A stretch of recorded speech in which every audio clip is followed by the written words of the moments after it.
I was here with my stepdaughter and my husband, and my husband stayed behind and started carrying things upstairs, and he was in the basement when the water started gushing through the windows.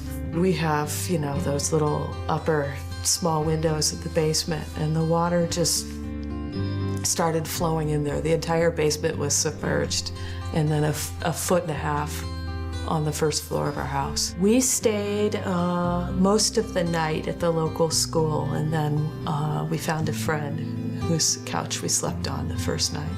I didn't fully believe the nature of the destruction until I saw it for myself. The insurance company declared our house 85% destroyed. When I saw it, most of the water had receded. We only had about 3 or 4 inches on the floor, but you could see the water level, and you could see wave splashes in the house. And furniture was completely displaced, floated in different parts of the house. It wasn't just like clean water had filled your house. This is everything that the flood had touched before it got to your house was in your house. So, you know, waste, oil, whatever. The flood had picked up. I never thought anything like that would happen here.